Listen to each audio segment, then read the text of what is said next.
Hello guys guys teaching education में आप सभी का स्वागत है। गाइस कैसे हैं आप सभी? उम्मीद करता हूँ अच्छे होंगे। गाइस आज बात करने जा रहे हैं रीट 2025 फरवरी में जो दोस्तों 27-28 को पेपर लगा है जूनियर का दोस्तों, उसमें साइंस के प्रीवियस ईयर क्वेश्चन की बात करने जा रहे हैं दोस्तों। ये दोस्तों पेपर 24 जुलाई 2022 को फर्स्ट शिफ्ट में हुआ था। मतलब 2022 में दोस्तों 3 पेपर हुए थे जूनियर के। तो ये वाला पेपर दोस्तों 24 जुलाई 2022 को फर्स्ट शिफ्ट में हुआ था। दोस्तों आइए देखते हैं क्वेश्चन। पहला क्वेश्चन है दोस्तों, कोशिका विभाजन में स्नेप्टोनिमल सम्मिश्र का निर्माण कौन सी अवस्था में होता है? फिर से देखते हैं दोस्तों, कोशिका विभाजन में स्नेप्टोनिमल सम्मिश्र का निर्माण कौन सी अवस्था में होता है? मतलब अवस्था, जैसे दोस्तों आपने सीडीबी में पढ़ा होगा, शैशवावस्था, बाल्यावस्था, पूर्व बाल्यावस्था, किशोरावस्था, ये सब है दोस्तों। तो वही अवस्था पूछ रहा है। जैसे पहला ऑप्शन दोस्तों पूर्वावस्था फर्स्ट, फिर दूसरा ऑप्शन पूर्वावस्था सेकंड, तीसरा ऑप्शन पूर्वावस्था, फिर चौथा ऑप्शन इनमें से कोई नहीं।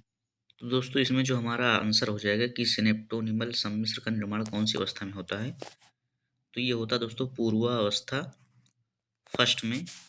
और ये दोस्तों जैसे यहाँ पर बात की जा रही कोशिका विभाजन, तो दोस्तों कोशिका विभाजन की दो अवस्थाएं होती हैं। एक जैसे पूर्वावस्था को कैरियोकाइनेसिस का भी कहते हैं, और जबकि दूसरी अवस्था कोशिका द्रव्य कहते हैं दोस्तों, कोशिका द्रव्य का विभाजन कहते हैं। उम्मीद करता हूँ दोस्तों आप सभी समझ पा रहे होंगे। नेक्स्ट स्लाइड चलते हैं, अगला क्वेश्चन। कौन से जीवाणु से सुजाग रोग होता है दोस्तों?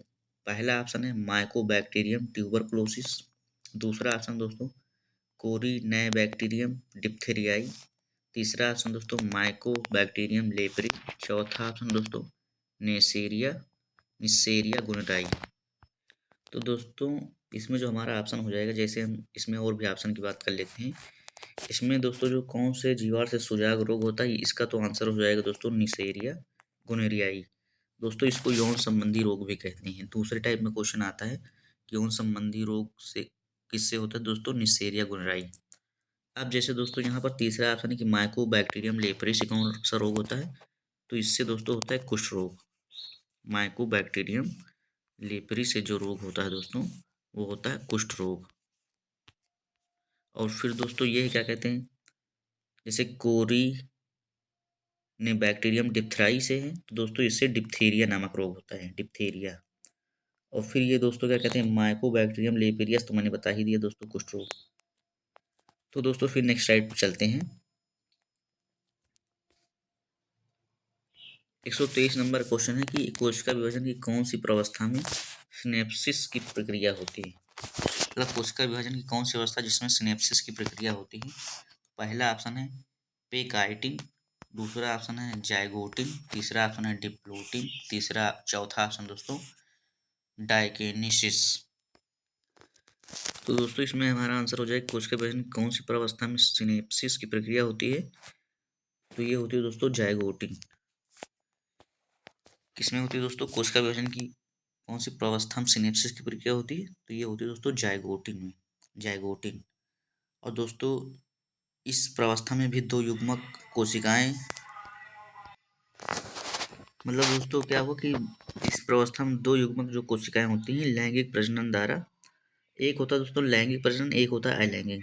लैंगिक प्रजनन दोस्तों जैसे हम सभी में होता है लैंगिक प्रजनन, और अलैंगिक प्रजनन जैसे दोस्तों शैवाल वगैरह हैं, इनमें सब में अलैंगिक प्रजनन होता है।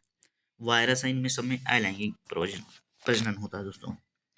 तो यहाँ पर दोस्तों जो जाइगोटिन है, ये कब कैसे इसका निर्माण होता है दोस्तों, तो दो युग्मक कोशिकाएं लैंगिक प्रजनन के दौरान मतलब द्वारा संयुक्त होकर जाइगोटिन का निर्माण करती हैं दोस्तों। फिर दोस्तों नेक्स्ट स्लाइड चलते हैं। 124 नंबर क्वेश्चन है, किस वर्ग के पौधों को पादप जगत का उभयचर कहा जाता है? उभयचर का मतलब दोस्तों आप सभी जानते होंगे कि ये दोस्तों दो जगह पर अपना जीवन अनुकूल कर सकते हैं। जैसे मेढक है, मेढक भी उभयचर में आ जाता है कि भाई ये पानी में भी रह सकता है और जमीन में भी रह सकता है। तो पादप जगत का उभयचर किसे कहा जाता है, किस वर्ग के पौधे? पहला ऑप्शन है टेडोफाइटा, दूसरा ऑप्शन है जिम्नोस्पर्म, तीसरा ऑप्शन दोस्तों ब्रायोफाइटा, और चौथा ऑप्शन है दोस्तों एंजियोस्पर्म। तो दोस्तों किस वर्ग के पौधों को पादप जगत का उभयचर कहा जाता है? तो ये हो जाएगा ब्रायोफाइटा। ये दोस्तों मोस्टली क्या कहते हैं, भूमि पर रहता है, पृथ्वी पर रहता है, जमीन पर रहता है।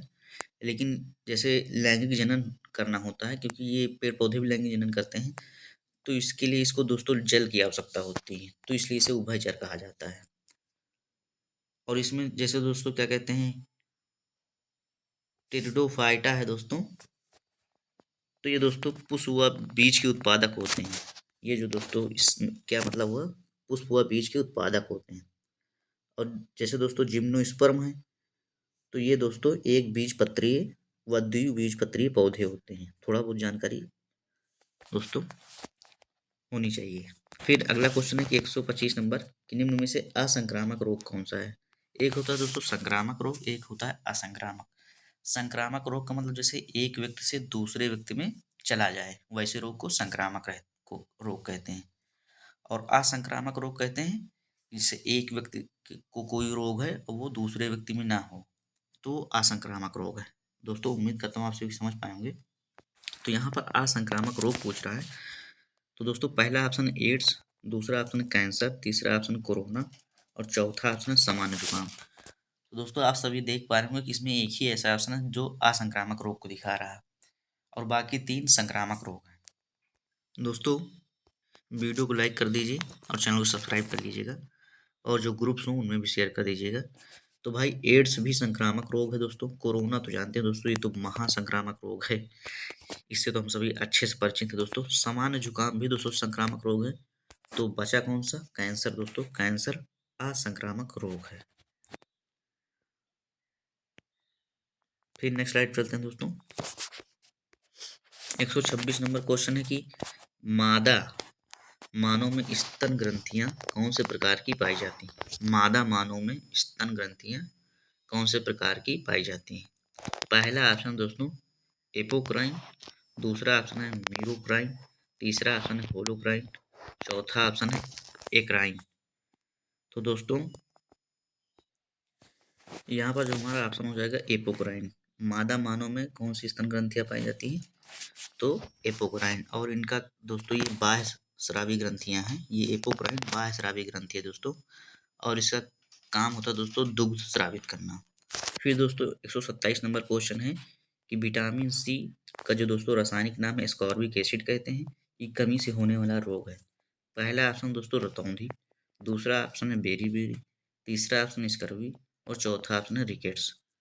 तो दोस्तों सी से तो दोस्तों स्कर्वी होता है ये तो, और इसमें रतौंधी जैसे है तो दोस्तों विटामिन ए की कमी से होता है, और दोस्तों ये जैसे बेरी विटामिन बी की कमी से होता है, रिकेट्स विटामिन डी की कमी से होता है। ऑप्शन से ही मिल रहा दोस्तों। और जैसे बी से 5 प्रकार की विटामिन बी होती है दोस्तों, B1 B3 है, B5 है, B9 है, B12 है। तो दोस्तों सभी से अलग अलग प्रकार का रोग होता है। जैसे बी से बेरी, डी से रिकेट्स, ए से रतौंधी। फिर दोस्तों नेक्स्ट स्लाइड चलते हैं। विटामिन बी दोस्तों 2 प्रकार की होती है, एक वसा में घुलनशील, एक जल में घुलनशील। वसा में घुलनशील का दोस्तों शॉर्ट ट्रिक जो है एडेक, और जल में घुलनशील दोस्तों BC होती है। फिर दोस्तों 128 नंबर क्वेश्चन है कि भारत में चिकित्सीय सगर्भता समापन को कानूनी स्वीकृत कब प्रदान की गई? कानून की तरफ से मतलब कब इसको कानूनी स्वीकृत प्रदान की गई, मतलब वहां से एक पास कर दिया गया जैसे। तो पहला ऑप्शन 1947, दूसरा ऑप्शन 1971, तीसरा ऑप्शन 1958 और चौथा ऑप्शन है 1960। तो दोस्तों इसमें जो हो जाएगा हमारा ऑप्शन कि भाई भारत में चिकित्सीय सगर्भता समापन को कानूनी स्वीकृति कब प्रदान की गई? तो ये है 1971 में। इसको याद कर लीजिए दोस्तों, क्योंकि इसमें समझाने वाला कुछ है नहीं। फिर दोस्तों 129 नंबर क्वेश्चन है कि सहेली नामक गर्भ निरोधक गोली को विकसित करने वाला संस्थान भारत में कहाँ स्थित है? पहला ऑप्शन दोस्तों बंगलौर, दूसरा ऑप्शन अहमदाबाद, तीसरा ऑप्शन लखनऊ और चौथा ऑप्शन है चेन्नई। तो दोस्तों सहेली नामक गर्भ निरोधक गोली को विकसित करने वाला जो संस्थान है भारत में कहाँ स्थित है? ये भैया लखनऊ में स्थित है, उत्तर प्रदेश की राजधानी लखनऊ में। जो दोस्तों इसके अनुसंधान संस्थान का नाम है, ये दोस्तों इसके अनुसंधान संस्थान का नाम है CRDI, जिसको कहते हैं दोस्तों हिंदी में केंद्रीय औषधि अनुसंधान संस्थान। फिर नेक्स्ट स्लाइड पे चलते हैं दोस्तों। 130 नंबर क्वेश्चन है कि निम्नलिखित में से कौन सा पीसीए बल का सही उदाहरण है। दोस्तों यहाँ पर ध्यान दीजिएगा, मतलब सही मतलब थोड़ा सा कम भी सही होंगे इसमें, लेकिन एकदम सही कौन सा है वो बताना है। तो भैया पहला ऑप्शन है किसी व्यक्ति द्वारा अपने दोनों हाथों से जमीन पर रखी पानी की बाल्टी को उठाना। किसी व्यक्ति द्वारा अपने दोनों हाथों से जमीन पर रखी पानी की बाल्टी को उठाना। फिर दूसरा ऑप्शन है किसी व्यक्ति द्वारा अपने दोनों हाथों से मेज पर रखी एक पुस्तक को उठाना। तीसरा ऑप्शन दोस्तों किसी व्यक्ति द्वारा अपने दोनों हाथों से खेना बंद कर देने पर नाव का पानी कुछ दूर चलकर रुक जाना। किसी व्यक्ति द्वारा अपने दोनों हाथों से खेना बंद कर देने पर नाव का पानी में कुछ दूरी तक चलकर रुक जाना। चौथा ऑप्शन दोस्तों किसी व्यक्ति द्वारा अपने दोनों हाथों से फर्श पर रखी मेज को धकेलना। तो ये सही उदाहरण नहीं है दोस्तों। पुस्तक को उठाना ये भी नहीं सही है दोस्तों। अब यहाँ पर पहला तीसरा ऑप्शन बचा, तो पहला तीसरा में दोस्तों हो जाएगा तीसरा, क्योंकि यहाँ पर आप देखिए सही जो उपयोग किया जा रहा है कि भाई किसी व्यक्ति मतलब हमने दोनों हाथों के उपयोग से पहले पानी में कुछ कार मतलब खेया जो उसको करते हैं दोस्तों आगे चलने के लिए, उसके बाद हमने रुक मतलब अपना बंद कर लिया, उसके बाद नाव का पानी कुछ दूरी तक चले जाना। ये दोस्तों पेशियबल का सबसे अच्छा उदाहरण है, तो तीसरा हो जाएगा दोस्तों तीसरा। फिर नेक्स्ट स्लाइड चलते हैं। 131 नंबर क्वेश्चन है कि यदि एक सरल लोलक 20 दोलन पूरा करने में 40 सेकंड लेता है तो सरल लोलक का औसत क्या काल क्या होगा दोस्तों। मतलब दोस्तों यहाँ पर जैसे इसका जो फार्मूला होता है दोस्तों, इसमें एक स्लाइड लेते हैं। T बराबर 1/n होता है दोस्तों। तो यहाँ पर दोस्तों जो दोस्तों n की संख्या दी गई है, मतलब यहाँ पर देख पा रहे होंगे आप सभी कि 20 दोलन पूरा करने में, मतलब यहाँ पर संख्या कितनी है 20 दोलन, n बराबर कितना हो जाएगा 20। और यहाँ पर दोस्तों T हमें निकालना है, T हमें निकालना है। तो भाई और उसके बाद क्या कहते हैं 40 सेकंड लेता है, समय है दोस्तों 40 सेकंड। तो इसका जो फार्मूला होता है दोस्तों T बराबर 1/n हो जाएगा। तो जो यहाँ पर 1 है दोस्तों, यहाँ पर दोस्तों कितना समय लगा, यहाँ पर जैसे क्वेश्चन में आप सभी देख पा रहे होंगे 40 सेकंड। 40 सेकंड आवर्त काल को दोस्तों T से डिनोट किया जाता है, तो यहीं पर T हमने लिखा है, इसको समय मत समझिएगा कि T से टाइम होता है। तो यहाँ पर जो संख्या हो जाएगी 40 हो जाएगी दोस्तों, मतलब समय जो हो जाएगा 40 हो जाएगा, और संख्या टोटल कितने दोलन है तो 20। तो ये 2 से 0 0 गया और 2 से 2, तो दोस्तों T बराबर जो आ गया आपका आवर्त काल बराबर 2 आ गया, 2 सेकंड। क्योंकि यहाँ पर दोस्तों क्वेश्चन में सेकंड की बात की जा रही है, ये देखिए दोस्तों सब में सेकंड लगा हुआ है, तो हम भी अपना आंसर सेकंड में देंगे। तो इसमें पहला ऑप्शन हो जाएगा। उम्मीद करता हूँ दोस्तों आप सभी समझ पाए होंगे। दोस्तों यहाँ टी को समय मत समझिएगा, ये आवर्त काल का सिंबल है, इससे डिनोट किया जाता है, मतलब शॉर्ट फॉर्म में। फिर दोस्तों 132 नंबर क्वेश्चन है कि स्टील की एक ठंडी चम्मच को गर्म दूध के कप में डुबोने पर इसका दूसरा सिरा क्या होता है। जैसे स्टील की चम्मच है, उसको हमने गर्म दूध में जैसे आगे वाला भाग जो चौड़ा होता है जिसका प्रयोग किया जाता है वो उसमें डाल दिया और बाकी पार्ट बाहर रह गया, तो इसमें क्या हो, संवहन प्रक्रिया द्वारा गर्म हो जाएगा, विकर्ण प्रक्रिया द्वारा गर्म हो जाएगा, चलन प्रक्रिया द्वारा गर्म हो जाएगा, गर्म नहीं होगा। तो दोस्तों इसमें तीसरा ऑप्शन चौथा ऑप्शन तो गलत है। अब जैसे पहला ऑप्शन है संवहन प्रक्रिया द्वारा गर्म हो जाएगा, तो दोस्तों जो संवहन प्रक्रिया होती है ये होती है द्रव में। ये किस में होती है भाई, द्रव में। जैसे जल है तो जल का गर्म होना ये संवहन प्रक्रिया। अब विकर्ण प्रक्रिया, विकर्ण क्या होती है दोस्तों, जैसे सूर्य की किरणों द्वारा पृथ्वी का गर्म होना, ये है विकर्ण का उदाहरण। मतलब इसमें किसी माध्यम की आवश्यकता नहीं होती, विकर्ण में ध्यान दीजिएगा, विकर्ण में किसी माध्यम की आवश्यकता नहीं होती। उदाहरण है इसका सूर्य के प्रकाश द्वारा पृथ्वी का गर्म होना। इसमें हो जाएगा दोस्तों तीसरा ऑप्शन चालन प्रक्रिया द्वारा गर्म हो जाना। चालन प्रक्रिया दोस्तों ठोस में होती है, और यहाँ पर दोस्तों चम्मच जो स्टील की चम्मच है वो ठोस होती है, आप सभी जानते हैं। तो इसलिए चलन प्रक्रिया द्वारा स्टील के चम्मच का दूसरा सिरा गर्म हो जाएगा। उम्मीद करता हूँ दोस्तों आप सभी समझ पाए होंगे। अब यहीं पर मान लीजिए वो लकड़ी का टुकड़ा कहता है या लकड़ी की एक दोस्तों छड़ कहता, तो वहाँ पर दोस्तों गर्म नहीं होगा, चौथा ऑप्शन हो जाएगा आपका। ऐसे क्योंकि दोस्तों आप सभी जानते होंगे कि सूखी लकड़ी कुचालक होती है, तो कुचालक में ऊष्मा प्रवाहित नहीं होगी। यहाँ पर जैसे बताया गया चालन ठोस में होता है, लेकिन चालन ठोस में होगा तो जो उसमें के सुचालक होंगे उनमें होगा, उसमें नहीं होगा जो दोस्तों ऊष्मा के कुचालक हैं। तो ये सब ध्यान दीजिएगा दोस्तों। फिर नेक्स्ट स्लाइड चलते हैं दोस्तों। 133 नंबर क्वेश्चन है कि मोटर वाहनों के पार्श्व दर्पण द्वारा एक वस्तु बिंब को बनाया गया प्रतिबिंब होता है। मोटर वाहनों जो मतलब दर्पण होता है जिससे देखा जाता है पीछे, तो वो दोस्तों बनाया गया प्रतिबिंब क्या होता है दोस्तों, जो उससे प्रतिबिंब बनता है वो क्या है।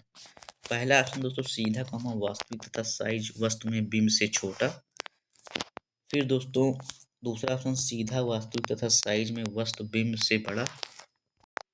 फिर तीसरा ऑप्शन दोस्तों सीधा आभासी तथा साइज में वस्तु बिंब से छोटा। फिर चौथा ऑप्शन दोस्तों सीधा आभासी तथा साइज में वस्तु बिंब से बड़ा। तो दोस्तों आप सभी जानते होंगे कि ये उत्तल दर्पण की बात कर रहा है। किसकी दोस्तों, उत्तल दर्पण की। उत्तल दर्पण में क्या होता है दोस्तों, इसमें प्रतिबिंब हमेशा आभासी, सीधा और वस्तु से छोटा बनता है दोस्तों। तो भैया वो कौन सा ऑप्शन है, आभासी, सीधा, वस्तु से छोटा। तो यहाँ तो वास्तविक हो गया, तो दोस्तों गलत हो गया। आभासी, सीधा, वस्तु से छोटा, ये दोस्तों गलत हो गया। बड़ा यहाँ पर लिखा है आभासी, सीधा, आभासी तथा साइज वस्तु में छोटा। दोस्तों यही हमारा ऑप्शन हो जाएगा। चौथा ऑप्शन भी देख लेते हैं, बड़ा है, तो ये भी नहीं होगा दोस्तों। ये उत्तल दर्पण की बात की जा रही है दोस्तों, क्योंकि मोटर वाहनों में जो साइड मिरर लगा होता है दोस्तों, वो उत्तल दर्पण होता है, क्योंकि यहाँ पर पीछे देखने की बात की जा रही है।